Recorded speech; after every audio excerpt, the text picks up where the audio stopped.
Can you speak loud and bold? You want to come up and state the mic. Dhaneshwar Prabhu. So I got to know Brahmananda more closely in the 90s.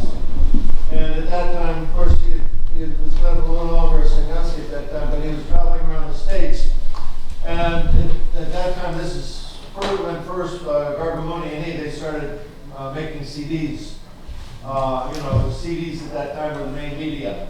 And so he would travel around and he would basically distribute all the CDs, and especially he was distributing the database for a price of like $20. They were selling at that time for like 500 or more. And so of course he was on the darks, blacklisted for his events like that. But he would travel all around America at that time, going temple to temple and talk about his memories with Prabhupada. And so I got to know him pretty well at that time.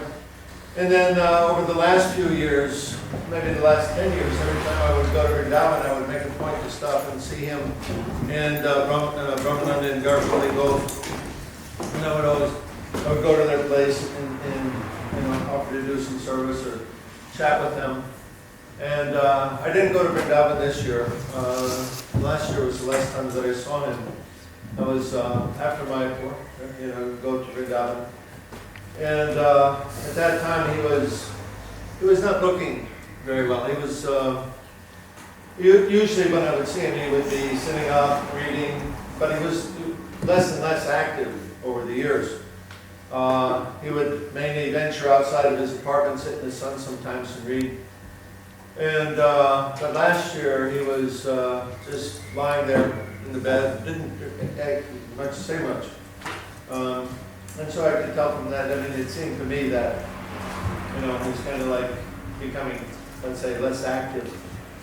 But, and I would bring devotees from Eastern Europe and other places that were in Vrindavan. I would always take them, younger devotees, so that Brahmananda could tell them about his pastimes with Prabhupada.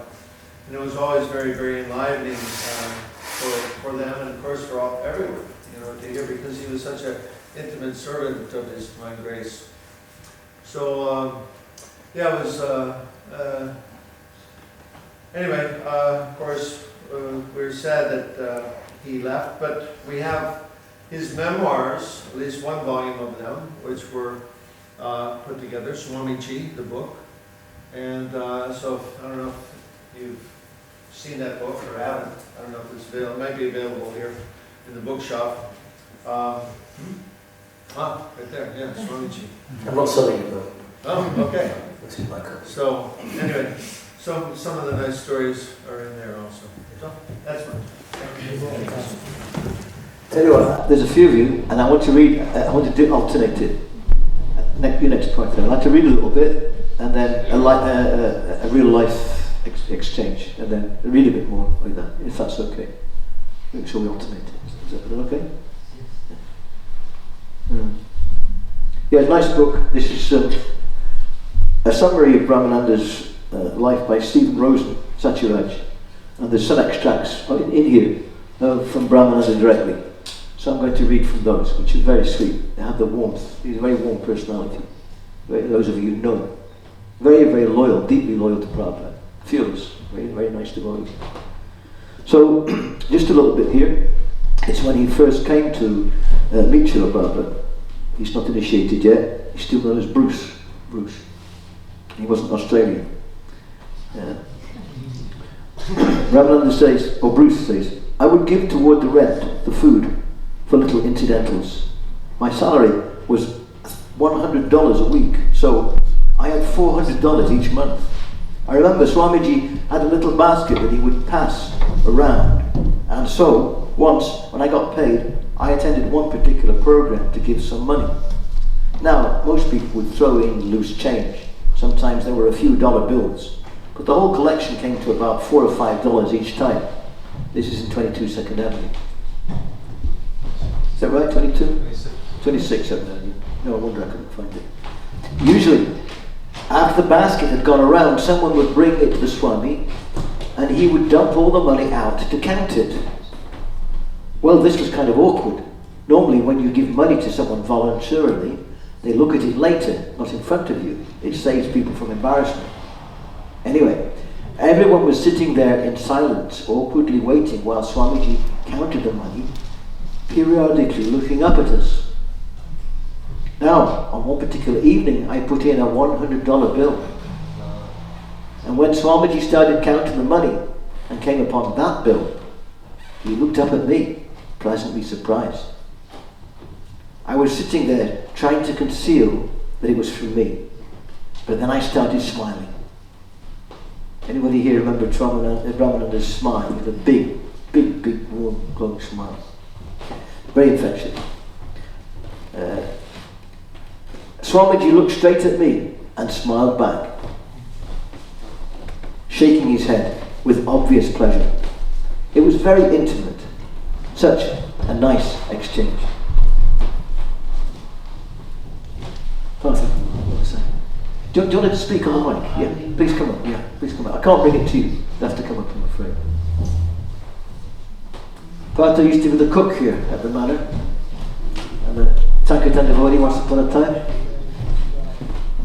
Partha revolutionized the kitchen because he got rid of all the aluminium pots and brought in stainless steel.